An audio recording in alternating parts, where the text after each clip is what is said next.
مفتی طارق مسعود کے بیانات کے لیے طارق مسعود ایکسکلوسیو کو سبسکرائب کریں۔ طارق مسعود ایکسکلوسیو۔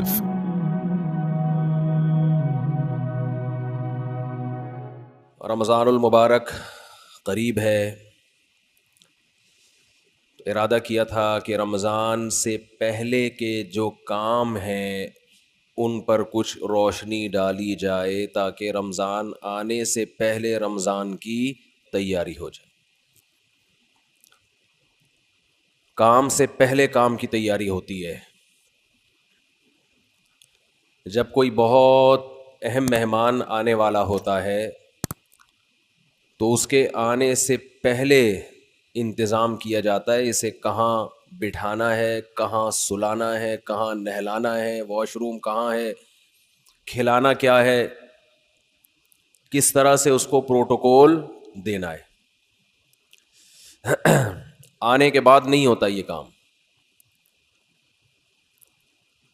تو رمضان آنے سے پہلے اگر ہم اس کی تیاری کر لیں گے تو اس مہمان کی انشاءاللہ قدر ہوگی، اور عزت دار انسان کو اگر عزت دی جائے تو وہ اس کا بدلہ ضرور دیتا ہے۔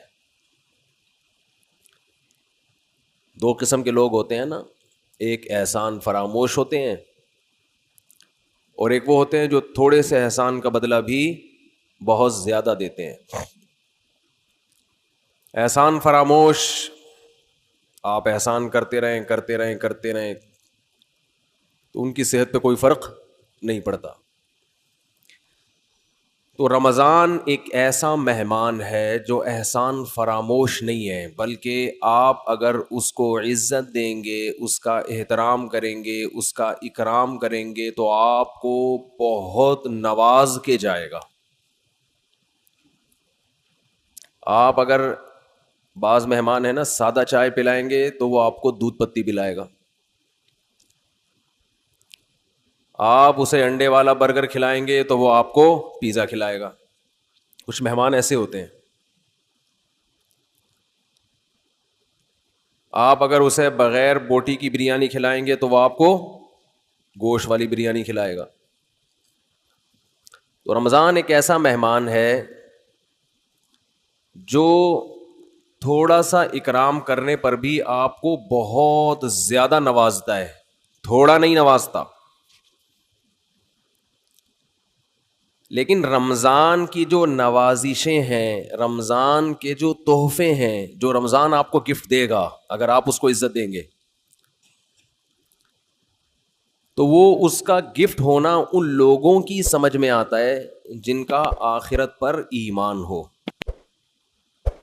جو آخرت کو نہیں مانتے، دنیا کو مسافر خانہ نہیں سمجھتے، انہیں رمضان جو کچھ دے کر جاتا ہے، جو گفٹ دے کر جاتا ہے، اس گفٹ کی ان کی نظر میں قدر نہیں ہوتی۔ سمجھ میں آ رہی ہے بات؟ مثال سے سمجھاتا ہوں۔ چھوٹے بچے جب پیدا ہوتے ہیں اور فیملی پلاننگ والوں کے غم میں اضافہ ہوتا ہے تو اکثر رشتہ دار بچوں کو لفافوں میں پیسے دے رہے ہوتے ہیں، کچھ کھلونے دے دیتے ہیں، جھنجھنا پکڑا دیا تو بچے کو جھنجھنا اچھا لگتا ہے۔ لیکن اگر کسی رشتہ دار نے 5,000 کا نوٹ بچے کو پکڑا دیا، وہ بچے کو وہ سمجھ میں نہیں آتا، حالانکہ وہ جھنجھنے سے زیادہ مہنگا ہے اور اس میں ہزاروں جھنجھنے آ سکتے ہیں۔ لیکن بچہ اپنی حماقت اور بے وقوفی کی بنیاد پر 1-2 روپے والی ٹافی کو تو قدر کی نظر سے دیکھتا ہے، وہ 5-5 ہزار کے نوٹوں کو قدر کی نظر سے، پھر وہی بات جواب آنا چاہیے نا، وہ 5-5 ہزار کے نوٹوں کو قدر کی نظر سے نہیں دیکھتا، کہتے یہ تو ایسا ہی ہے، کھائے گا اس کو۔ تو اس میں اس 5,000 کے، ابھی تک تو 5,000 کا نوٹ ہے، میرا خیال ہے 50,000 کا نوٹ بھی عنقریب آنے والا ہے۔ جس حساب سے معیشت ڈاؤن ہو رہی ہے تو 50,000 کا نوٹ بھی عنقریب آ جائے گا۔ بلکہ تول کے نوٹ بکیں گے, 1 کلو 5,000 کے نوٹ چاہیے مجھے, اس طرح سے سیٹ اپ چلنے والا ہے. تو اب بچے کے دل میں جو 5,000 کے نوٹ کی قدر نہیں ہے, اس میں 5,000 کے نوٹ کا قصور ہے یا بچے کا قصور ہے؟ بچے کا قصور ہے. بھائی یہ 5,000 کے نوٹ میں ٹافیوں کے ڈبوں کے ڈبے آ سکتے ہیں. تو رمضان آپ کو کیا گفٹ دے کر جاتا ہے, اس گفٹ کی قدر ان لوگوں کی نظر میں ہے جو اس دنیا کو حقیقی زندگی نہیں سمجھتے. جو اس کو اصل سمجھتے ان کی نظر میں رمضان ٹینشن کے علاوہ کچھ بھی نہیں ہے, خام خواہ کی ٹینشن ہے. کیونکہ وہ کہتے ہیں رمضان مولویوں کا مہینہ ہے. کس کا ہے؟ مولویوں. سیزن آتے ہیں نا, یہ مولویوں کا ہے. تو میں یہ عرض کر رہا تھا کہ رمضان کس کا مہینہ کہلاتا ہے؟ مولاناؤں کا مہینہ. حالانکہ یہ مولویوں کا مہینہ نہیں ہے, یہ مسلمانوں کا مہینہ ہے. ان لوگوں کا مہینہ ہے جو آخرت پر ایمان رکھتے ہیں, اور جن کا آخرت پر ایمان نہیں ہے ان کے لیے رمضان A to Z tension he tension ہے, ٹینشن ہی ٹینشن. وہ نہ کھلے عام صحیح طرح سے کھا سکتے ہیں, تھوڑی سی بغیرتی کے تانے پڑتے ہیں. 10 آدمی اگر خاموشی سے گزر جائیں گے تو 11واں بولتا ہوا جائے گا کہ شرم نہیں آتی تمہیں, کیا کر رہے ہو, اور بولنا چاہیے. تو میں یہ عرض کر رہا تھا کہ یہ جو رمضان ہے نا, اگر آپ اس کا اکرام کریں گے تو یہ آپ کو بہترین گفٹ دے گا. اب میں بتاتا ہوں وہ گفٹ کیا دے گا آپ کو. وہ گفٹ دے گا اللہ کی محبت. آپ کے دل میں اللہ کی محبت کی چنگاری پیدا کر دے گا. یہ دیکھو, انسان کو جو موٹیویشن ملتی ہے نا کسی بھی عمل کی, وہ یا تو کسی لالچ کی وجہ سے ملتی ہے یا کسی خوف کی وجہ سے. سمجھتے ہیں؟ آپ صبح صبح اٹھ کے آفس جاتے ہیں, مشکل کام ہے, دل تو نہیں چاہتا انسان کا اٹھے جائے, دل چاہتا ہے پڑا رہے, لیکن آپ جاتے ہیں. یہاں خوف بھی ہے اور لالچ, محبت, پیسے کی محبت. لالچ کو ہم محبت سے تعبیر کرتے ہیں, ذرا مہذب لفظ ہے. آپ جاتے ہیں, ایک محبت ہے پیسے سے, ہر انسان کی نیچر ہے کہ پیسے آئیں گے تو گٹکا بھی کھائیں گے, نسوار کا انتظام بھی ہوگا, پان کا انتظام بھی ہوگا, گھر میں راشن بھی ڈلے گا, بہت ساری چیزیں آئیں گی. اگر یہ محبت پیسے کی ختم ہو جائے تو آپ کو عمل پہ موٹیویشن نہیں ملے گی. بعض دفعہ خوف ہوتا ہے انسان کے دل میں. خوف کیا کرتا ہے کہ آپ کو یہ ڈر ہے کہ اگر میں آفس نہیں گیا, میں نے یہ کام نہیں کیا تو مجھے جاب سے نکال دیا جائے, میں غریب ہو جاؤں گا. یہ خوف ہے جو آپ کو ابھارتا ہے عمل پہ. ماہرین یہ کہتے ہیں کہ خوف سے بھی کام ہوتا ہے اور محبت میں بھی ہوتا ہے, لیکن خوف سے جو کام ہوتا ہے اس کام میں مزہ نہیں آتا, لہذا وہ کام زیادہ جاندار نہیں ہوتا. لیکن محبت کی وجہ سے جو کام ہوتا ہے وہ کام مزیدار بن جاتا ہے, کیونکہ آپ کی محبوب چیز آپ کو اس میں ملنے والی ہوتی ہے. سمجھ میں آ رہی ہے بات کہ نہیں آ رہی ہے؟ غزوہ احد میں صحابی رسول, غزوہ بدر میں ایک صحابی شریک نہیں ہو سکے. انہیں نہیں پتا تھا کہ میدان جنگ کا میدان قائم ہو جائے گا اور یہ ہوگا اور وہ ہوگا, انہیں نہیں پتا تھا. جب مسلمانوں کو فتح ہوئی تو انہوں نے منت مانی. منت ہوتی ہے نا, اللہ میرا یہ کام ہو جائے تو میں یہ کروں گا, میرا یہ کام ہو جائے تو میں یہ کروں گا. یہ واجب ہو جاتی ہے, اس لیے منتیں نہیں ماننی چاہیے. لوگ کہتے ہیں نا اللہ میرا فلاں کام ہو گیا تو میں اتنے روزے رکھوں گا, اتنا صدقہ کروں گا, وہ فرض ہو جائے گا آپ کے اوپر, اس لیے ویسے ہی دعا مانگ لیا کریں اللہ سے. بعض لوگ اتنی اونچی اونچی منتیں مان لیتے ہیں پھر ان سے پوری ہوتی نہیں ہے. تو اسلام میں الفاظ کی بہت ویلیو ہے, اور منت زبان سے ہوتی ہے, صرف دل میں ارادے سے نہیں ہوتی. اس کو عربی میں نظر کہتے ہیں, نظر, اردو میں منت. تو ان صحابی کو غزوہ بدر میں شرکت کا موقع نہیں ملا تو انہوں نے منت مانی, نظر مانی کہ اے اللہ اگر دوبارہ کوئی میدان جہاد گرم ہوا تو میں ایسی بہادری سے لڑوں گا، لَيَرَيَنَّ اللَّهُ مَا أَصْنَعُ، اللہ دیکھے گا کہ میں کیا کرتا ہوں. بظاہر یہ تکبر والے الفاظ ہیں، بظاہر یہ الفاظ کیا ہیں؟ تکبر والے، کہ اللہ دیکھے گا کہ میں کیا کر کے دکھاتا ہوں. لیکن بعض جملے الفاظ کے اعتبار سے تکبر والے ہوتے ہیں، مگر حقیقت میں ایک ناز کی کیفیت ہوتی ہے. ناز کہ اللہ میں وہ کچھ کروں گا کہ تو بھی دیکھے گا، خوش ہو جائے گا، تو ایسا کر کے دکھاؤں گا بہادری. جب غزوہ احد میں مسلمانوں کے قدم اکھڑے ہیں، ان صحابی کو اللہ سے کیا ہوا وعدہ یاد آیا کہ میں نے اللہ سے معاہدہ کیا تھا کہ اللہ میں ایسے بہادری کے جوہر دکھاؤں گا کہ تو دیکھے گا کہ میں کیا کر رہا ہوں. تو یہ کیا کر رہے تھے؟ کھجور کھا رہے تھے نا،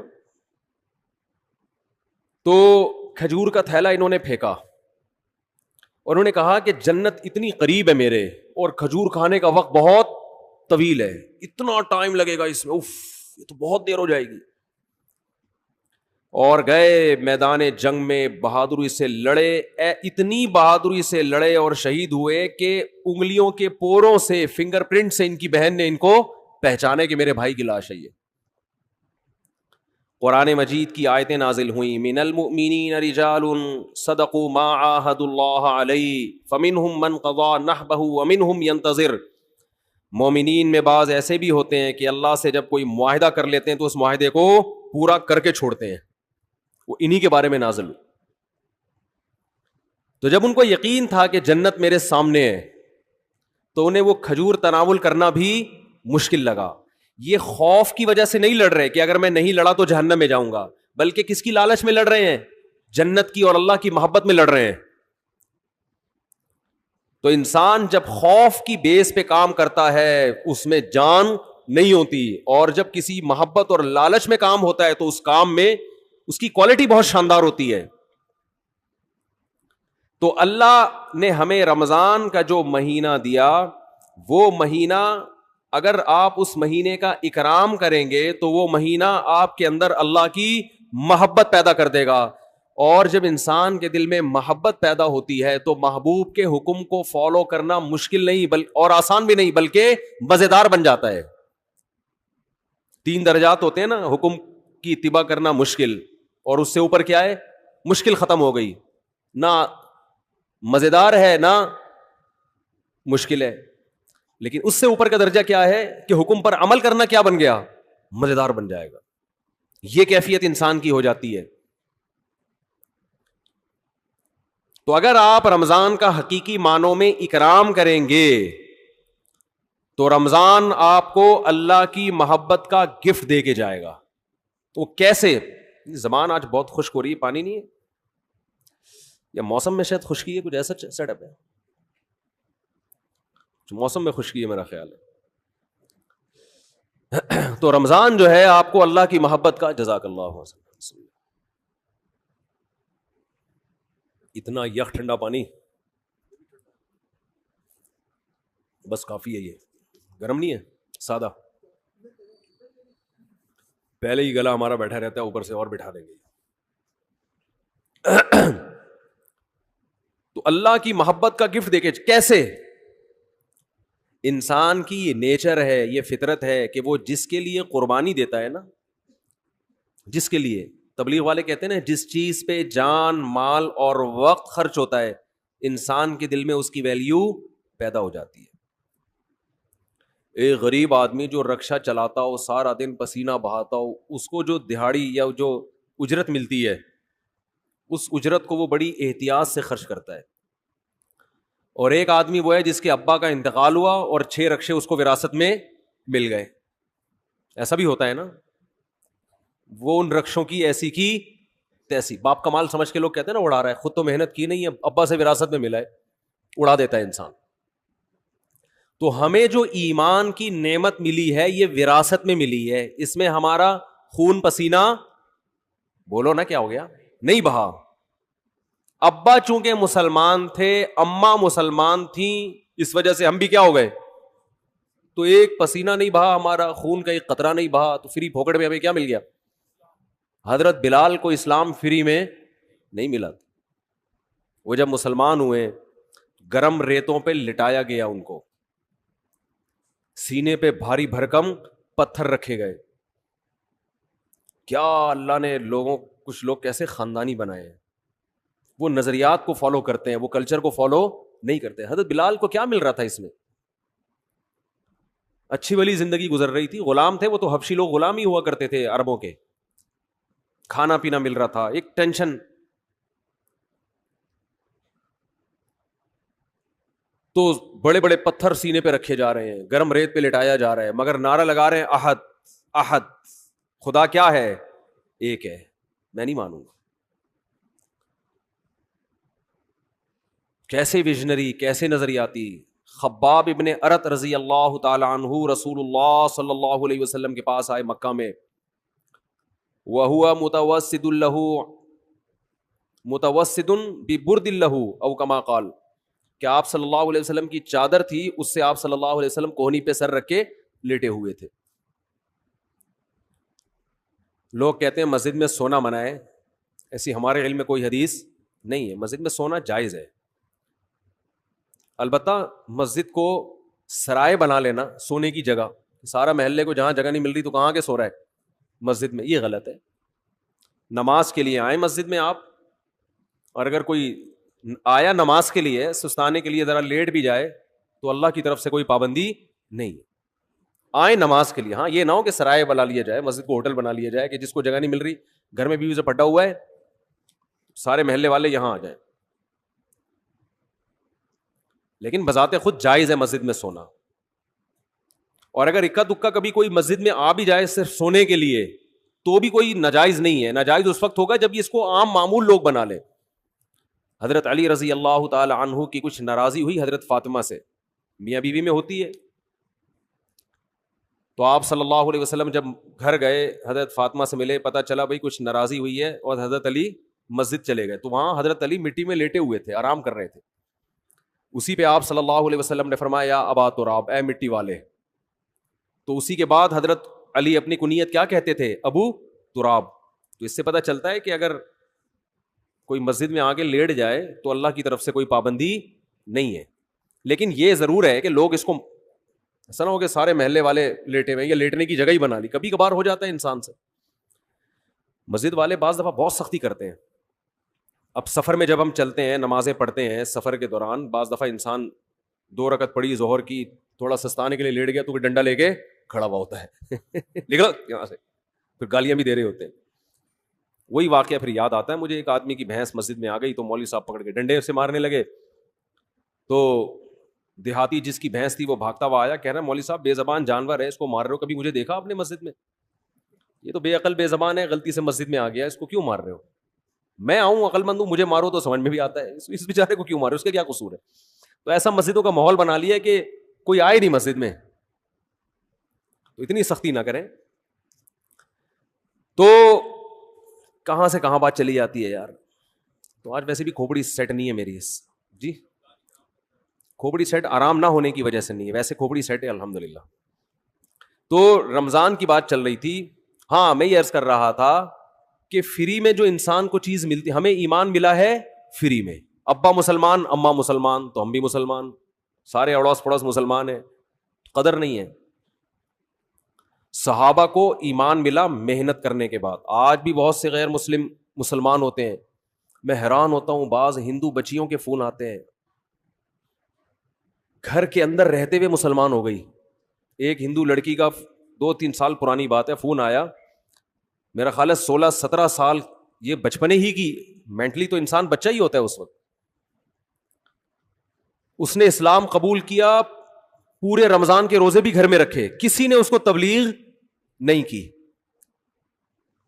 نماز بھی چھپ چھپ کے گھر میں پڑھ رہی ہے. اور والدین اتنے سخت ہیں کہ اگر ان کو پتا چل گیا تو جان سے مار دیں گے، یہ خطرہ ہے. میں نے اس سے پوچھا، 2-3 سال پرانی بات ہے، میں نے پوچھا آپ کو کس نے تبلیغ کی؟ اس نے کہا میری یہ سمجھ میں نہیں آتا کہ ہمارے والدین پتھر کی بنی ہوئی مورتیوں کو کیوں پوجتے ہیں, ان میں کیا رکھا ہوا ہے؟ صبح مٹھائی رکھ کے جائیں گے, شام کو بھی وہ مٹھائی ویسی کی ویسی. جو بھگوان مٹھائی نہ کھا سکے وہ ہماری حاجت روائی مشکل کشائی کہاں سے کرے گا؟ اتنے بڑے بڑے عقل مندوں کو یہ بات سمجھ میں نہیں آ رہی, ایک 15-16 سال کی بچی کو یہ بات سمجھ میں آ گئی, اس کی کھوپڑی میں آ گئی یہ بات. کہہ رہی پھر میں نے ویڈیوز دیکھی یوٹیوب پہ علماء کی, اور وہ پھر اللہ نے اس کو ہدایت دی, تو وہ وہیں اس نے کلمہ پڑھا, وہیں مسلمان ہوئی, کسی کو نہیں بتایا کیونکہ مار دیں گے اس کو. چھپ کے نمازیں پڑھ رہی, ایسے بہت ہیں, ایک نہیں ہے. تو یہ وہ لوگ ہیں جن کی اسلام پر کچھ خرچ ہوا ہے, محنت ہوئی ہے. ہمیں اسلام ملا ہے فری میں, قربانی نہیں ہے. تو اللہ رمضان کے ذریعے, حج کے ذریعے, قربانی کے ذریعے, مختلف عبادتوں کے ذریعے ہم سے قربانی دلواتے ہیں کہ کچھ کرنا پڑے گا. سورہ عنکبوت میں اللہ نے کیا فرمایا کہ تم یہ سمجھتے ہو کہ تم جنت میں داخل ہو جاؤ گے, وَهُمْ لَا يُفْتَنُونَ, تمہیں آزمایا نہیں جائے گا, ایسا نہیں ہو سکتا, اللہ آزمائے گا. تو آزمانے کے طریقے نماز بھی ہیں, آزمانے کے طریقوں میں زکوٰۃ, صدقات و خیرات بھی ہے, آزمانوں کے طریقے میں ایک طریقہ کیا ہے؟ رمضان بھی ہے. تو یہ وہ مہینہ ہے جس کا آپ اگر اکرام کریں گے تو یہ آپ کے دل میں جانے سے پہلے پہلے اللہ کی محبت کی چنگاری بھڑکا کر چلا جائے گا. اور جب اللہ کی محبت کی چنگاری بھڑکے گی دل کے اندر تو آپ کے لیے عمل کرنا مشکل نہیں, آسان نہیں, بلکہ مزیدار ہو جائے گا. کیونکہ محبوب کی خاطر قربانی دینے میں انسان کو مزہ آتا ہے, بشرطے کہ اس کو پتا ہو کہ میرا محبوب مجھے دیکھ رہا ہے, اس کو یہ پتا ہو. کیسی مسلمانوں کی ترتیب دائیں بائیں ہو جاتی ہے, سب پوری دنیا میں ایک ہلچل مچ جاتی ہے. تو رمضان کا اکرام کیسے کرنا ہے, اس میں 2-4 چیزیں میں آپ کو بتا کے بس بیان کو آج میں ختم کرتا ہوں. سب سے پہلا تو ہے فرض روزے. یہ تو رمضان تو رکن ہے نا, رمضان کے روزے. ابھی سے نیت کریں کہ رمضان کا ایک روزہ بھی قضا نہیں کرنا ہے, تو کچھ بھی ہو جائے. دیکھو جو سوچ کے روزے رکھتا ہے نا, اس کے لیے روزہ رکھنا مشکل ہے. جو نہ رکھنے کا آپشن ہی ختم کر دے, اس کو پتہ بھی نہیں چلتا, پورا مہینہ گزر جاتا. بعض لوگ روزے کے بارے میں سوچتے ہیں رکھوں کہ نہیں رکھوں, ان کے لیے ایک ایک روزہ ٹینشن ہے, ایک ایک روزہ ٹینشن. اور اگر آپ نے یہ عزم کر لیا کہ بھائی میں مسلمان ہوں, نو کا آپشن میرے پاس نہیں ہے, تو پتہ ہی نہیں چلتا. ویسے ایک روزہ رکھو کتنا مشکل کام ہے بھائی. ہم لوگوں سے بتاتے ہیں پیر اور جمعرات کا روزہ سنت ہے, اچھا خاصا ٹینشن ہوتی ہے کیونکہ سنت ہے نا, فرض تو نہیں ہے, رکھیں نہیں رکھیں ایک ٹینشن. رکھنے کے بعد بھی بعض دفعہ بھی سوچ رہا ہوتا ہے یار نہ رکھتا تو اچھا تھا. بعض دفعہ یہ بھی وسوسے آنا شروع ہوتے ہیں شیطان کی طرف سے. لیکن جو کام کرنا ہی کرنا ہے تو اس میں انسان فارغ ہو جاتا ہے کہ بھائی یہ اس میں ٹینشن ختم ہو جاتی ہے. تو یہ نہ سوچیں کہ میں کتنے رکھوں گا. خواتین کے جو ایام ہوتے ہیں نا مینسز کے, ان ایام کی حفاظت, ان کو شمار کرنا عورت پہ فرض ہے. یہ خوب سمجھ لیں. آج کل یونیورسٹیوں میں, اچھا یہ جو راکٹ والا مضمون تھا نا, یہ بھی میں چھوٹی سی بات بتا دوں کہ یہ جو مسلمان علماء کا اس سے تعلق نہیں ہے کہ آپ چاند پہ پہنچ رہے کہ نہیں پہنچ رہے, اس کا ہماری یونیورسٹیوں سے تعلق ہے. چاند پہ پہنچنے کے طریقے یونیورسٹیوں میں پڑھائے جاتے ہیں. سمجھتے ہو کہ نہیں سمجھتے؟ تو ہونا یہ چاہیے تھا کہ ایک تصویر آ رہی ہوتی, ایک ویڈیو آ رہی ہوتی, جاپان کے سائنسدان یا امریکہ کے سائنسدان چاند پہ پہنچ رہے ہیں, نیچے کراچی اور لاہور یونیورسٹی کی بھی ویڈیو آ رہی ہوتی کہ وہاں بھی سائنسدان لگے ہوئے ہیں, پروفیسر لگے ہوئے ہیں کہ ہم غبارے کو چاند تک کیسے پہنچائیں. چلو پہلا غبارے کا تجربہ کر لیں, پھر راکٹ بھی بھیجیں گے. تو یہ مولویوں کو گالیاں نہ دیا کریں, یہ اپنے سائنسدانوں کو برا بلا کہا کریں, یہ حکمرانوں کو کہا کریں. نہیں آ رہی میرا خیال ہے بات سمجھ میں؟ یہ مولاناؤں کا ہیڈک نہیں ہے کہ چاند پہ جا رہے کہ نہیں جا رہے. اس کی مثال ایسے ہے کہ جیسے کوئی ابھی کرونا کی وبا پھیلی ہوئی ہے نا, کرونا کی وبا پھیلی ہوئی ہے, ڈاکٹر, ایک ویڈیو آ رہی ہے جس میں ڈاکٹر ویکسین تیار کر رہے ہیں, دوسری ویڈیو آ رہی ہے جس میں کربلا کے واقعات بیان ہو رہے ہیں, تیسری ویڈیو آ رہی ہے کہ اس میں 4 شادیوں کا تذکرہ ہو رہا ہے, چوتھی آ رہی ہے. تو اب اس میں لوگ کہہ رہے ہیں مولانا لوگ دیکھو کیا کر رہے ہیں, ادھر وہ کرونا کی ویکسین تیار کر رہے ہیں اور ادھر مولانا لوگ کیا کیا الٹی الٹی باتیں کر رہے ہیں. تو بھائی وہ جو ویڈیو, اس میں ایک ویڈیو ایسی بھی آنی چاہیے کہ ہمارے ڈاکٹر بیٹھے ہوئے ہیں کورونا کی ویکسین بنانے کے لیے, تو ہمارے ڈاکٹروں کی سرے سے کوئی ویڈیو آ ہی نہیں رہی ہے, تو پھر یہی ہوگا کہ کیلے کا رخ قبلے کی طرف ہے کہ نہیں ہے, پھر تو یہی ہوگا نا. کچھ بھائی فیس بک والے کو کچھ تو چلانا ہے نا ویورز بڑھانے کے لیے, تو اس کو ہمارے سائنسدان مل ہی نہیں رہے, کوئی دھماکے کرتے ہوئے, کوئی راکٹ بھیجتے ہوئے, تو پھر وہ 4 شادیوں کی ویڈیو چلائے گا اور کیا کرے گا وہ. تو یہ مولاناؤں کی ٹینشن نہیں ہے بھائی, یہ ہماری یونیورسٹیوں کا جو نظام تعلیم اور ہمارے حکمرانوں کی کرپشن, انہوں نے ملک کو کھنڈرات میں دھکیل دیا ہے. میں تو کہتا ہوں جو فیس بک پہ ویڈیوز ڈالتے ہیں نا, یہ نہ ڈالا کریں کہ کیلے کا رخ قبلے کی طرف ہے کہ نہیں ہے, کیونکہ لوگ کہتے ہیں یہ دیکھو کہ کس چیز میں لگے ہوئے. اصل ویڈیو یہ آنی چاہیے کہ ایک طرف آپ یہ دکھائیں کہ سائنٹسٹ خلائی سیارے بھیج رہے ہیں آسمان میں, وہاں سے چھلانگے مار رہے ہیں, دوسری طرف کراچی کے گٹر کے ڈھکنوں کی تصویریں آنی چاہیے. ڈھکن یہاں کیا ہوئے ہوئے ہیں, کھلے ہوئے ہیں. تیسری طرف گدے گھوڑے کی لیدوں کی تصویریں آنی چاہیے, کچرے کے ڈھیر آنے چاہیے, چرسی آنے چاہیے پائپ کے اندر بیٹھے ہوئے. پھر اصل لبرل لوگوں کا اصل چہرہ آئے گا, کیونکہ یہ حکم, یہ جو ملک ہے لبرل لوگوں کے ہاتھ میں, یہ مولاناؤں کے ہاتھ میں نہیں ہے. پھر آئے گا ایک طرف دیکھو سائنسدان راکٹ بھیج رہے ہیں وہاں پہ, اور ادھر کراچی میں گٹر کے ڈھکن لگانے کے لیے بھی حکومت تیار نہیں ہے. تو لوگ سائنسدانوں کا مولویوں سے مقابلہ کروا رہے ہیں, حالانکہ دونوں کی فیلڈ بالکل الگ الگ ہے. نہیں آ رہی میرا خیال. تو آسمان میں خلائی سیارے بھیجنا مولویوں کی فیلڈ تھوڑی. مولوی موٹیویشن کرے گا, آپ کو موٹیویٹ کرے گا کہ سیارہ بھیجنے کے کیا اسلام میں فضائل ہیں, ٹھیک ہے نا, سائنسدان بننے کے کیا فضائل ہیں, ڈاکٹر بننے کے کیا فضائل ہیں, وہ مولانا بیان کرے گا. ہر چیز میں علماء کو برا بھلا کہتے ہیں لوگ. دوسری بات یہ کہ فیس بک اور یوٹیوب کی دنیا تو کھلی بھی ہے نا, بہت سے لوگ مولانا نہیں ہوتے, مولانا بن کے آئے ہوئے ہیں وہ, تو آپ ہر ایک پر یہ ٹھپا لگا رہے ہیں مفتی ہیں. مفتی عبد القوی کو بھی لوگوں نے کیا بنا دیا, اتنے فون آئے میرے پاس, مفتی صاحب دیکھیں مفتی عبد القوی کیا کر رہے ہیں, یہ ہوتے ہیں مفتی. میں نے کہا بھائی اس پہ کون کہاں مفتی لگانے پر گورنمنٹ کی طرف سے کوئی پابندی نہیں ہے. کس نے بولا یہ مفتی ہے؟ کسی کو بھی اٹھا کے مفتی آصف زرداری صاحب کر دو آپ, پھر کہو دیکھو یہ مفتی لوگ کیا کیا کر رہے ہیں. مفتی کا ڈگری کوئی ہمارے ملک میں کوئی سسٹم نہیں ہے, پتھر اٹھاؤ مفتی نکلے گا نیچے سے. اور صرف یہ مفتیوں کے ساتھ نہیں ہو رہا, ڈاکٹروں میں بھی ایسے ہی ہے, جعلی سرٹیفکیٹ کے ڈاکٹر بھرے ہوئے ہیں, اور حکیم تو ہول سے, جس کا دنیا میں کوئی کام نہیں ہے وہ حکیم بنا ہوا ہے. اور اس سے بھی زیادہ ہول سیل کے حساب سے روحانی عامل ہیں, روحانی جن چڑیل بھوت بھگانے والے, وہ تو اتنے ہر ایک کو روحانی علاج آتا ہے. ایک صاحب مجھے دبئی میں ملے کہ میرا روحانی علاج کر دیں. میں نے کہا میرا ایک یوٹیوب پہ وہ ہے کلپ ہے اس بارے میں, بڑے خوش ہوئے, کہتے ہیں اس کلپ کا نام کیا ہے کلپ کا. میں نے کہا اس کا نام ہے روحانی علاج والوں کا علاج, روحانی علاج والوں کا علاج. تو خیر میں جلدی سے بات کو سمیٹ کے ختم کرتا ہوں, وقت پورا ہو گیا. کہ بھائی دیکھو اللہ کے لیے جب قربانی دو گے نا, تو قربانی کے صلے میں اللہ کی محبت پیدا ہوگی. پہل آپ کو کرنی پڑے گی. ایک بالش آپ آؤ گے تو اللہ آپ کی طرف ایک ہاتھ آئے گا, پہل آپ کو. تو اس پہل میں آج یہ عزم کرے سب سے پہلے. میں خواتین کے کچھ بات عرض کر رہا تھا کہ اپنے جو ان کے مینسز کے ایام ہوتے ہیں ان کو عورت پر واجب ہے کہ وہ نوٹ کر کے رکھے, کیونکہ عادت سے اس کا تعلق ہے کہ جتنے دن کسی خاتون کی عادت ہے پھر اگلے مہینے اتنے دن تک وہ ایام شمار ہوں گے. یہ میں زیادہ ڈیپ میں نہیں جا رہا ابھی. تو بہت سی خواتین پاک ہو جاتی ہیں مگر روزہ چھوڑ دیتی ہیں, بہت سی ناپاک ہوتی ہیں مگر روزہ رکھتی ہیں. تو مسائل کا علم ہے ہی نہیں. بہشتی زیور ایک جامعۃ الرشید نے چھاپی ہے, آسان بہشتی زیور, تسہیل بہشتی زیور کے نام سے. وہ کتاب ہر گھر کی ضرورت ہے. اس میں بہت روز مرہ کے مسائل لکھے ہوئے. ہمارے اہل حدیث حضرات اس پہ اعتراضات کرتے ہیں, تو کسی مسئلے پر اعتراض کریں تو میرے سامنے لے کر آئیں اس کو. سمجھتے ہیں کہ نہیں سمجھتے؟ اعتراض کرنا آسان ہوتا ہے, گورنمنٹ کی طرف سے کوئی پابندی نہیں ہے. ابھی میرا وہ بات ہوئی تھی نا, مناظرہ لوگوں نے نام دے دیا, حالانکہ مناظرہ نہیں تھا. اس میں ہوا یہ تھا کہ وہ یہ بار بار کہہ رہے تھے تقلید یہ ہے تقلید وہ ہے. میں نے کہا آپ بیٹھیں پہلے مجھے بتائیں تو آپ کے ہاں تقلید کی ڈیفینیشن کیا ہے, تو میں پہلے لکھوں گا, پھر اگلی نشست میں ہم اس پہ کیا کریں گے, بحث کریں گے. کیونکہ ایسے ادھر ادھر باتیں کرنا بہت آسان ہوتا ہے. تو سامنے بیٹھ کے آپ مجھے ریٹرن لکھ کے دیں, میں پہلے آپ کے دعوے کو سمجھوں گا, آپ کا دعویٰ ہے کیا, پھر ہم اس پہ بحث کریں گے.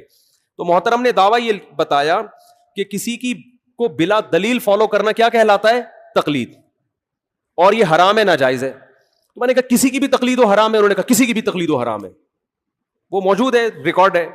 تو میں نے ان سے کہا کہ اچھا کوئی تابعی اگر صحابی کی تقلید کرتا ہے, بغیر دلیل ان کی بات کو مانتا ہے, تو یہ بھی حرام ہے. اب وہ یہاں کی بات کو انہوں نے کیا شروع کر دیا, گھمانا. وہ کہہ رہے ہیں کہ وہ بھائی آپ نے خود ہی دعویٰ کیا, یا تو آپ دعوے سے رجوع کرو, میں تو موقع دے رہا ہوں آپ کو دعوے سے رجوع کرنے کا, میں کوئی بحث تھوڑی کر رہا ہوں آپ سے. آپ کہہ دو بھائی مجھ سے تھوڑی سی مسٹیک ہوئی تھی تقلید کی ڈیفینیشن کرنے میں, بلکہ اصل میں یہ نہیں بلکہ یوں ہے. تو میں نے کہا تو حدیث کی کتابوں میں بہت سے فتوے, صحابہ کے تابعین نے آ کے مسئلہ پوچھا, انہوں نے جواب دے دیا, وہ چلے گئے, نہ انہوں نے دلیل پوچھی نہ انہوں نے دلیل بتائی.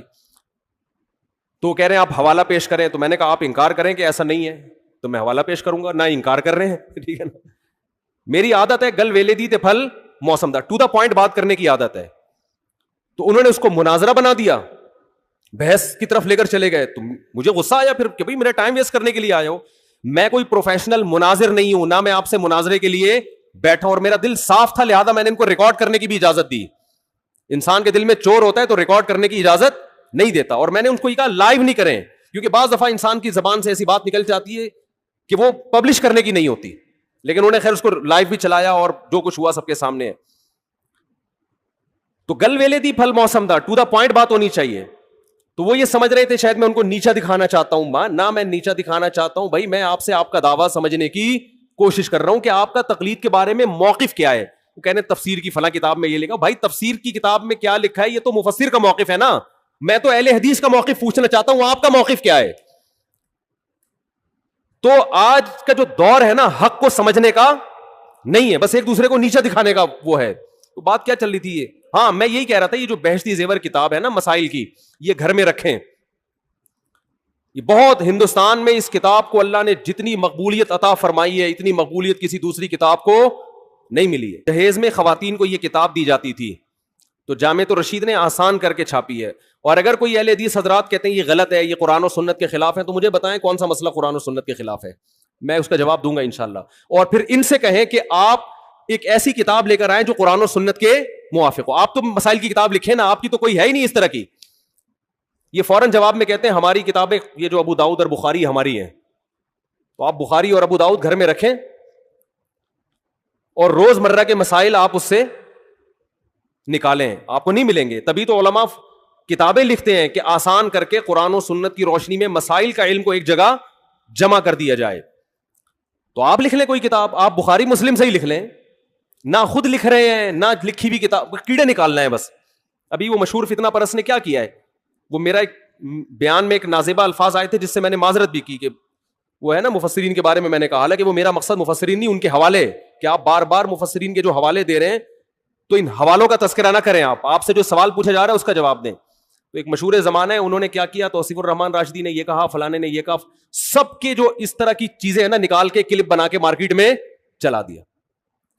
تو علماء کی باتوں کو میں جو اس طرح کی نیگیٹو چیزوں کو اگر آپ کتابوں سے جمع کرنا شروع کریں گے اور تقریروں سے جمع کر کے کلپ بنائیں گے تو اس سے معاشرے میں جوڑ پیدا نہیں ہوگا بلکہ توڑ پیدا ہوگا. یہ بالکل ایسے ہی ہے جیسے آپ سب کی دعوت کریں اور آپ بولیں تمہارے ابا نے فلاں سن میں یہ غلط کام کیا, تمہارے چاچا نے فلاں سن میں یہ غلط کام کیا, تمہارے ماموں نے فلاں سن میں یہ غلط کیا, اور تمہاری پھپھو ایک دفعہ پکڑی گئی تھی بھاگ کے, تو پھر آئی تھی توبہ کر لی تھی لیکن پکڑی گئی تھی, اور تمہاری خالہ کو بھی میں نے دیکھا ہے ٹکٹکی باندھ کے تمہارے چاچو کو دیکھ رہی تھی. یہ سارا کر کے آپ نے ایک دسترخوان پہ سب کو دعوت کی اور یہ کلپ چلا دی اور کہا میں جوڑ پیدا کرنے کے لیے یہ کام کر رہا ہوں, میرا مقصد امت میں توڑ نہیں ہے. واڑے واہ خدا کی قسم مزہ آ گیا. ٹھیک ہے, تو بعض لوگوں کا یہ کام ہے, فلاں بزرگ نے اپنی کتاب میں یہ لکھا, فلاں بزرگ نے اپنی کتاب میں یہ لکھا, فلاں بزرگ نے اپنی کتاب میں یہ لکھا, فلاں دیوبندی نے اپنی کتاب میں یہ, فلاں بریلوی نے تقریر میں یہ کہا, فلاں اہل حدیث نے تقریر میں یہ کہا, فلاں نے, اور وہ اتنا ملغوبہ بنا کے سب علماء سے لوگوں کو بدگمان کر کے کہا کہ میرا کام امت میں جوڑ پیدا کرنا ہے, میں فرقہ پرستی اور توڑ کو کبھی پنپنے نہیں دوں گا. خدا کی قسم اس سے بڑا لطیفہ دنیا میں کوئی ہو نہیں سکتا. مثبت چیزوں کو ہائی لائٹ کیا جاتا ہے, ہر انسان سے غلطیاں ہوتی ہیں, ہر انسان سے. علماء اس بارے میں ایک اصول بیان کرتے ہیں کہ آدمی غلط ہو, پھر اگر وہ صحیح بات بھی کرے تو اس کی وجہ سے متاثر مت ہو. جیسے غامدی صاحب نے اسلام کا بیڑا غرق کر دیا, 2-4 اچھی باتیں بھی کرتے ہیں, وہ جنت جہنم کی بھی تھوڑی سی باتیں کر لیتے ہیں, لیکن ویسے پورا انہوں نے پردہ کے بھی دھجیاں اڑا دیں, عدت کے حکام کی دھجیاں اڑا دیں, داڑھی کا انکار کر دیا, اور پتہ نہیں کیا کیا. 2-4 باتیں اچھی کر لیتے ہیں کہ اللہ کا وجود ہے, اللہ کی توحید ہے, ملحدوں کے خلاف تقریریں بھی ان کی ملتی ہیں. اور بعض دفعہ بندہ کیا ہوتا ہے, صحیح ہوتا ہے لیکن اس سے غلطیاں ہوتی ہیں. تو اگر کوئی بندہ ٹھیک ہے, اس سے کبھی غلطی ہو رہی ہے, تو آپ اس کی غلطی کو اچھال رہے ہو, اس کا مطلب آپ غلط ہو, آپ کی سوچ کیا ہے, غلط ہے, آپ نیگیٹیوٹی کو فروغ دے رہے ہو معاشرے میں. تو خیر کہاں سے کہاں بات چلی گئی, ہم تو رمضان شوال میں الجھے ہیں. تو بہشتی زیور کتاب ہے, مسائل بہشتی زیور حضرت مولانا اشرف علی تھانوی کی. جہاں حضرت مولانا اشرف علی تھانوی کا نام آئے گا لوگ فوراً کہتے ہیں انہوں نے اپنے نام کا کلمہ پڑھایا تھا, اشرف علی رسول اللہ. میں ممبر پہ بیٹھ کے دعوے سے کہتا ہوں انہوں نے کبھی اپنے نام کا کلمہ نہیں پڑھایا. اس کے میں ویڈیو ریکارڈنگ میں جواب دے چکا ہوں, اور اس جواب کا جو جواب آیا ہے نا وہ ادھورا آیا, اس میں میری پوری اعتراضات کا جواب دیا نہیں گیا ہے. اس لیے میں کہہ رہا ہوں ایک دفعہ سامنے بیٹھ کے میں محترم سے اشکال کر لوں گا کہ حضرت اشرف علی تھانوی جو کلمہ پڑھوایا ہے اس کی حقیقت کیا ہے. میں سامنے بیٹھ کے میں مناظرہ نہیں کروں گا, بحث بھی نہیں. جیسے لوگوں کو اجازت ہوتی ہے نا سوال پڑھنے کی, بھائی محترم کی مجلس میں لوگوں کو اجازت ہے کہ سوال پڑھ کے سناتے ہیں, تو ہمیں بھی تو اجازت دو نا. میں نہیں پڑھ سکتا تو میرا کوئی نمائندہ چلا جائے گا, وہ جا کے آپ کی خدمت اقدس میں سوال پڑھ لے گا. آپ کا ظرف اتنا بھی نہیں ہے کہ آپ کسی کو آپ کی مجلس میں سوال پڑھنے کی اجازت دے دو. ہم نے تو یہاں کھلی اجازت دی ہوئی ہے نا, بیان کے بعد سب کو اجازت ہے سوال پوچھنے کی. تو حضرت مولانا اشرف علی تھانوی نے اپنے نام کا کلمہ نہیں پڑھایا, وہ غلط حوالے دے رہا ہے, جھوٹ بول رہا ہے. اور اگر پڑھایا ہے کلمہ فرض کر لیں تو پھر وہ مسلمان نہیں ہے, پھر آپ ان کو مسلمان کیوں کہہ رہے ہو؟ جو آدمی یہ دعویٰ کرے کہ مولانا اشرف علی تھانوی نے اشرف علی رسول اللہ کا کلمہ پڑھوایا ہے, کیا وہ مسلمان ہو سکتا ہے جو یہ کلمہ پڑھوائے؟ قادیانی مرزا غلام احمد قادیانی کے نام کا کلمہ پڑھتے ہیں, اس وجہ سے کافر ہے یا نہیں ہے؟ تو میں یہ کہتا ہوں پھر یہ منافقت کیوں کرتے ہو کہ ایک طرف کہتے ہو حضرت مولانا اشرف علی تھانوی نے اپنے نام کا کلمہ بھی پڑھوایا اور دوسری طرف آپ ان کو مسلمان بھی کہتے ہو. یہ پھر منافقت ہے. جو اپنے نام کا کلمہ پڑھوائے وہ بزرگ تو دور کی بات, وہ مسلمان نہیں ہو سکتا. تو آپ ایک دعویٰ کرو پڑھوایا کہ نہیں پڑھوایا, اور اگر آپ کہتے ہو کہ پڑھوایا ہے مگر وہ پھر بھی مسلمان ہے تو پھر کیوں مسلمان ہے, اس کی تعویل کیا کرتے ہو آپ؟ تو وہ تعویل آپ کر کے بتاؤ آپ. تو بہشتی زیور بہت شاندار کتاب ہے. باقی دیکھو دنیا میں کوئی کتاب ایسی نہیں ہے اللہ کی کتاب کے علاوہ کہ A to Z بالکل ٹھیک ہو, اس میں غلطی کا امکان نہ ہو. یہ ہم بہشتی زیور کے بارے میں بھی دعویٰ نہیں کرتے.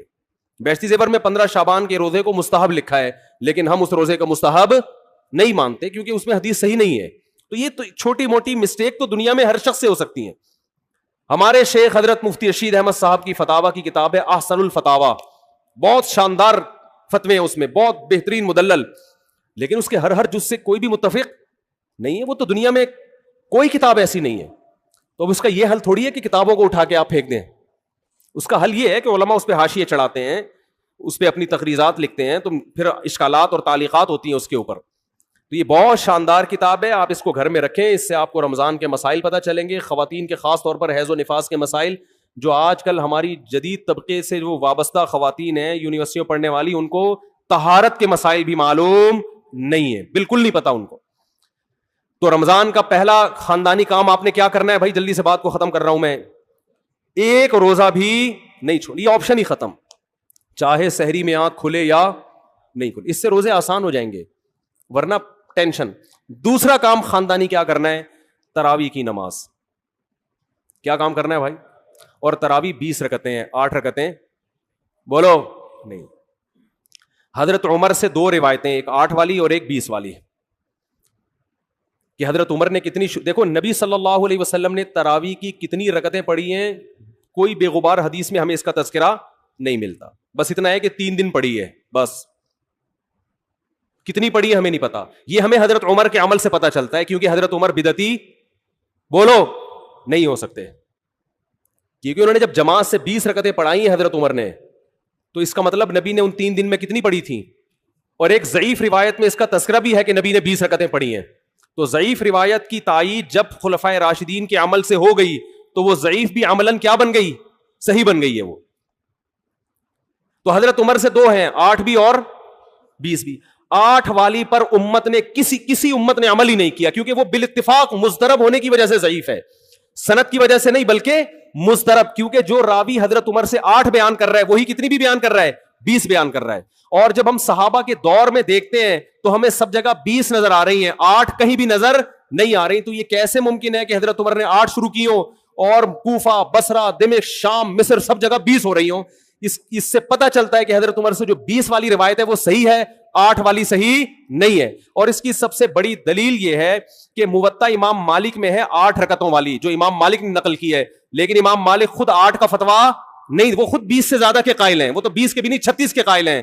تو یہ کیسے ممکن ہے کہ کتاب کا مؤلف 8 والی ذکر کر رہا ہو مگر خود اس روایت کو وہ اس پر عمل نہ کر رہا ہو؟ ان باتوں کا کسی اہل حدیث عالم کے پاس جواب نہیں ہے. ترمذی میں ایک روایت پیش کی جاتی ہے امام احمد بن حنبل سے, یہ روایت ہے کہ اس میں کوئی مخصوص عدد ثابت نہیں ہے, جتنی چاہے پڑھ لو, لیکن امام احمد کی جو اپنی اصل کتابیں ہیں فقہ کی, اس میں امام احمد کے شاگرد جو امام احمد سے ذکر کرتے ہیں وہ ذکر کرتے ہیں امام احمد بن حنبل کے نزدیک بھی 20 رکعتیں مختار ہیں. سمجھ نہیں آ رہی میرا خیال ہے بات؟ تبھی فقہ حنبلی میں تراویح کی رکعتیں کتنی ہیں؟ 20. اور امام ابو حنیفہ کے نزدیک بھی لوگ پتہ ہے مجھ سے کیا کہتے ہیں, لوگ جو ہے نا کہتے ہیں کہ یار آپ ان حدیثوں کا انکار کر رہے ہو جس میں 8 آتا ہے. 8 والی جو بخاری کی حدیث ہے نا اس کا تراویح سے کوئی تعلق نہیں ہے. بخاری میں آتا ہے نبی رمضان اور غیر رمضان میں 8 پڑھتے تھے, اس کا تراویح سے کوئی تعلق, وہ تو غیر رمضان میں بھی تھی. اتنی سینس نہیں ہے یار, آپ ہمیں قرآن و حدیث سکھا رہے ہو اور ہمیں اپنا مقلد بنا رہے ہو, اتنے بڑے بڑے مجتہدین کی تقلید چھوڑ کے. میں لوگوں سے ایک بات کہتا ہوں, ایک قرآن و حدیث وہ ہے جو ابو حنیفہ, شافعی, مالک اور احمد بن حنبل نے سمجھا, اور ایک قرآن و حدیث وہ ہے جو 15ویں صدی کے مولوی سمجھ رہے ہیں. کس کی فہم زیادہ صحیح ہوگی؟ بولو بھائی. ایک قرآن وہ ہے جو انجینئر بیان کر رہا ہے حدیث, ایک حدیث کی تفصیل وہ ہے جو امام مالک بیان کر رہے ہیں, ابو حنیفہ بیان کر رہے ہیں, جن کی 80 ہجری میں پیدائش ہوئی ہے, تابعین میں سے ہیں, جو امام شافعی بیان کر رہے ہیں. تم امام شافعی کو چھوڑ رہے ہو, تم امام ابو حنیفہ کو چھوڑ رہے ہو, تم امام مالک کو چھوڑ رہے ہو, تم احمد بن حنبل جیسے محدث اور فقیہ جو امام بخاری کے استاذوں میں ہیں ان کو چھوڑ کر فالو کس کو کر رہے ہو؟ انجینئر کو. اور تم کہہ رہے ہو ہم صرف قرآن و حدیث کو مانتے ہیں, ہم کسی اور چیز کو نہیں مانتے. تم قرآن و حدیث کو نہیں مانتے میرے بھائی, تم مقلد ہو, اندھے مقلد ہو. تم قرآن و حدیث کی اس تشریح کو مانتے ہو جو انجینئر کر رہا ہے, اس تشریح کو نہیں مانتے جو احمد بن حنبل کر رہے ہیں, جو ابو حنیفہ کر رہے ہیں, جو امام مالک کر رہے ہیں, جو امام شافعی کر رہے ہیں. یہ بڑے بڑے تابعین, تبع تابعین, مجتہدین جن کو پوری امت نے فالو کیا ہے. تو 8 رکعت کی جو موطا امام مالک کی حدیث ہے, اس 8 رکعت پہ امام مالک نے فتویٰ نہیں دیا. کیوں؟ اس لیے کہ وہ حدیث مضطرب ہے, اس میں راوی ایک بیان پہ ٹکتا نہیں ہے, کہیں 20 بیان کرتا ہے, کہیں 8. جب راوی کے بیان میں تضاد ہو تو حدیث مضطرب ہونے کی وجہ سے رد ہو جاتی ہے. اور میں آخری بات کر کے بیان کو ختم کرتا ہوں, یہ جو تراویح کا لفظ ہے یہ 8 رکعتوں پہ فٹ ہی نہیں بیٹھتا ہے. اس کا بھی میں سوال کر رہا ہوں لیکن کوئی جواب نہیں دے رہا. دیکھو اپنی مرضی کے سوال بنا کے جواب دے دیا کرو تو لوگ واہ واہ کریں گے. آپ میرے ساتھ یہ ہو رہا ہے, میں جو بیانات میں اعتراض کرتا ہوں نا اس کا جواب نہیں مجھے ملتا, خود سے اعتراض بنا کے کیا کر دیا جاتا ہے جواب. جیسے میں نے بتایا تھا کہ حرم میں 4 مصلے تھے, حنفی, مالکی, شافعی, حنبلی, 4 مصلے تھے نا کئی سو سال تک, جو کہ نہیں ہونے چاہیے, ایک ہی ہونا چاہیے تھا مصلی. تو لوگوں نے اعتراض کیا 4 مصلے تھے حرم میں, یہ دیکھو کتنا غلط, یہ حنفی مالکی ایسے ہوتے ہیں. تو میرا سوال یہ تھا کہ 5واں کیوں نہیں تھا اس وقت؟ اس کا مطلب 5واں فرقہ وجود میں آیا ہی نہیں تھا, وہ اب پیدا ہوا ہے. وہ ٹھیک ہے 4 غلط تھے, لیکن اس غلط کو بھی صحیح ان 4 میں سے ایک نہیں کیا ہے. سمجھ رہے ہیں کہ نہیں بھئی ایک امام ہونا چاہیے, 4 الگ الگ جماعتیں نہیں ہونی چاہیے. لیکن اس کا مطلب 700 سال تک امت یہ سمجھتی رہی کہ اہل سنت والجماعت کے 4 نمائندے ہیں, 4 مکتب فکر, 5واں کوئی تھا ہی نہیں, لہذا اس کا کوئی مصلی تھا ہی نہیں. تو سوال یہ تھا, لیکن جب سوال یہ پوچھا جائے تو ایسے جواب ملتا ہے کہ وہ سوال ہی پی جاتے ہیں. سوال یہ جواب یہ دیا کہ غلط ہو رہا تھا, یہ بدعت ہے, اور یہ بدعت ہے, یہ ناجائز ہے. تو ہم کب کہہ رہے ہیں کہ صحیح تھا بھائی وہ, لیکن یہ پوری دنیا میں نہیں ہو رہا تھا, یہ صرف حرم میں ہو رہا تھا. اور اس کو ختم بھی حنبلیوں نے کیا ہے کہ نہیں جی امام ایک ہونا چاہیے, سارے چاہے حنفی ہو شافعی ہو اس امام کے پیچھے نماز پڑھیں گے. سمجھ میں آ رہی ہے بات کہ نہیں آ رہی؟ تو سوال یہ تھا کہ 700 سال یا 400 سال تک امت کی نمائندگی ان 4 مکاتب فکر نے کی ہے حرم میں, 5ویں نے کوئی اپلیکیشن بھی نہیں دی. اس کا مطلب 5واں تھا ہی نہیں. اور جو آپ یہ مختلف الفاظ بیان کرتے ہو کہ امام احمد بن حنبل اہل حدیث تھے, فلاں میں اہل حدیث تھے, تو امام احمد بن حنبل اگر اس طرح کے اہل حدیث تھے تو پھر امام احمد بن حنبل کے فالوورز کو اہل حدیث کیوں نہیں کہا جاتا ہے, حنبلی کیوں کہا جاتا ہے؟ نہیں آ رہی بات میرا خیال. یہ ایسے ہی ہے جیسے جماعت المسلمین والے کہتے ہیں کہ ہم نبی کے دور سے ہیں, اور پھر بخاری میں دکھاتے ہیں جماعت المسلمین کے الفاظ. او بھائی یہ والی جماعت المسلمین نہیں تھی, یہ تو باقاعدہ آپ نے رجسٹر کروائی ہے 1975 میں. وہ جماعت المسلمین, صحابہ کو جماعت المسلمین کہا گیا ہے. تو یہ جو اہل حدیث کا لفظ ہمیں پرانے وقتوں میں ملتا ہے یہ محدثین کے لیے ملتا ہے, یہ کسی مخصوص فرقے کے لیے نہیں ملتا. پھر بھی میں اہل حدیث کو اہل سنت میں داخل سمجھتا ہوں, میں پھر بھی ان کو نہیں کہتا کہ جہنم میں جائیں گے, لیکن میں کہتا ہوں کہ آپ کم از کم اس چند سو سال پہلے آپ پیدا ہوئے ہیں, آپ کی جماعت وجود میں آئی, ہم پھر بھی آپ کو گلے لگانے کے لیے تیار ہیں, اور ہم صدیوں سے چلے آ رہے ہیں, آپ ہمیں کیا کر رہے ہو, آپ ہمیں گمراہ لوگوں میں داخل کر رہے ہو. تو اسلام بہت پہلے بر صغیر میں آیا ہے, جس شکل میں آیا ہے وہی شکل ٹھیک ہے, بات کی چیزوں پر اعتماد نہیں ہوتا ہمیں. تو میں ایک بات کر کے بیان کو ختم کرتا ہوں, یہ جو 8 کا لفظ ہے نا, تراویح کا لفظ ہے, یہ 8 رکعتوں پر صادق بولو نہیں آتا. بہقی کی حدیث ہے اور بھی روایتیں اس بارے میں کہ اسلاف جب تراویح کی نماز پڑھا کرتے تھے, اسلاف سے مراد صحابہ تابعین, تو 4 رکعتوں کے بعد آرام کیا کرتے تھے. تو اس لیے 4 رکعت کو ترویحہ کہا گیا. کیا کہا گیا؟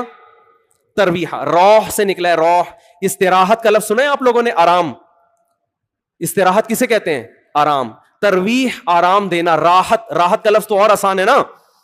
ارے راحت کا لفظ نہیں سنا, راحت کسے کہتے ہیں؟ آپ کہہ رہے ہیں وہ اسے کہتے ہیں ہمارے محلے میں رہتی ہے. راحت کہتے ہیں آرام, ریسٹ. استراحت, راحت. روح یروح ترویحا, باب تفعیل میں جب جاتا ہے آرام دینا. تو ترویحتن, کیونکہ 4 رکعتوں کے بعد آرام کرتے تھے تو ان 4 رکعتوں کو کیا کہا گیا؟ ایک ترویحہ, یعنی ریسٹ ہے اس کے بعد. اب ترویحہ کا جو لفظ ہے نا, 4 رکعتوں کے بعد کیا ہو رہا ہے؟ ریسٹ. اٹ از کالڈ ترویحہ. سب کو پتا ہے 4 رکعتوں کو ترویحہ کہتے ہیں. 2 ترویحوں کو عربی میں کہیں گے ترویحتان. کیا کہیں گے؟ جیسے رجل کا معنی ایک آدمی, رجلان 2 آدمی. عربی میں 2 کے لیے الگ لفظ استعمال ہوتا ہے, 2 سے زیادہ کے لیے الگ. تو اگر یہ 8 رکعتیں ہوتی تو ان کو محدثین تراویح نہ کہتے بلکہ ترویحتان کہتے یا ترویحتین کہتے. کیا کہتے؟ 2 ترویحیں, اور ان کے بیچ میں ویسے بھی ریسٹ کی ضرورت پڑتی نہیں. ٹھیک ہے, 4 رکعت کے بعد امام بیٹھتا, بولتے چل بھائی آگے جلدی کر, جانا بھی ہے گھر میں ہم نے. تو ترویحتین کہتے, ان کو محدثین تراویح نہیں کہتے. اور تراویح کا لفظ ہے جمع. عربی میں جمع کم سے کم افراد کتنے ہوتے ہیں اس کے؟ 3. تو کم سے کم 12 رکعتیں ہونی چاہیے. لیکن تراویح بھی جمع کثرت ہے, جمع قلت. کثرت جمع اقصا کہتے ہیں جو بہت زیادہ جمع ہو. تو پتہ ہے 4 رکعتیں کافی زیادہ ہیں تو ان کو تراویح کہا جائے گا. 4 رکعتیں تھوڑی سی بھی ہو تو ان کو تراویح. 4 رکعتیں اگر 3 دفعہ آئیں گی تو اس کو بھی علی وجہ الکمال ہم پورے طور پر تراویح کا لفظ اس پہ صادق نہیں آئے گا. بات آ رہی ہے سمجھ میں کہ نہیں آ رہی ہے؟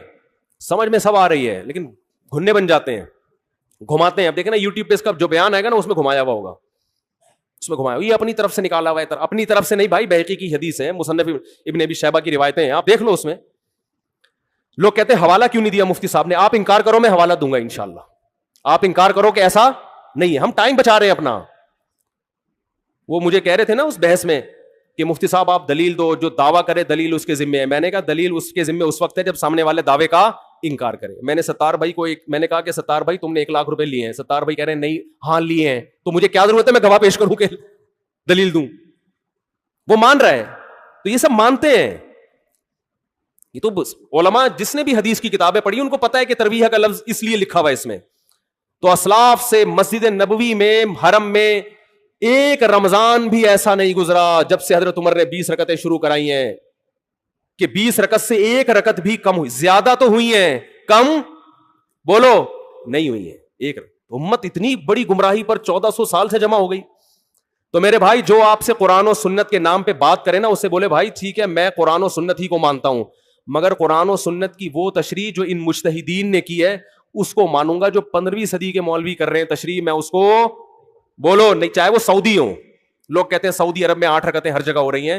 سعودی عرب میں آج ہو رہی ہیں, 100 سال پہلے کے سعودی عرب میں 8 رکعتیں کہیں بھی نہیں ہوتی تھی. تو یہ کوئی سعودیوں کا کلمہ تھوڑی ہم نے پڑھا ہے کہ جو سعودی عرب میں تو بہت سے لوگوں کی داڑیاں نہیں ہوتی. تو کیا مطلب داڑھی کا انکار کر دو گے آپ؟ تو ہم نے فالو کرنا ہے امام مالک کو, امام احمد بن حنبل کو, امام شافعی کو. یہ بڑے بڑے محدثین تھے, مجتہدین تھے. خلفائے راشدین کو, خلفائے راشدین کے دور میں کوئی ایک روایت دکھا دو 8 رکعتوں والی, کوئی ایک روایت. ہاں جو حضرت عمر سے موطا میں منقول ہے اس کا جواب میں نے دے دیا. اس کے علاوہ کہیں دکھا دو کہ بصرہ میں, کوفہ میں, دمشق میں, صحابہ تابعین کے دور میں رمضان میں 8 رکعتوں سے جماعت سے نماز کسی نے پڑھی ہو. تو نہیں ہے کچھ بھی اس میں. تو اس لیے جو طریقہ صدیوں سے تواتر کے ساتھ چلا آ رہا ہے وہ کتنی رکعتوں کا ہے؟ 20 رکعتوں کا. تو اسی کو فالو کرنا چاہیے. تو دوسرا کام آپ نے خاندانی کیا کرنا ہے؟ تراویح پابندی سے پڑھنی. سمجھ میں آ رہی ہے بات؟ تو یہ 2 کام فی الحال کریں, کچھ پیکج اگلے جمعے میں انشاءاللہ بیان کریں گے. تو اسی سے انشاءاللہ اللہ کی محبت کی چنگاری آپ کے دل میں پیدا ہوگی. اللہ ہمیں سمجھنے کی, عمل کی توفیق عطا فرمائے.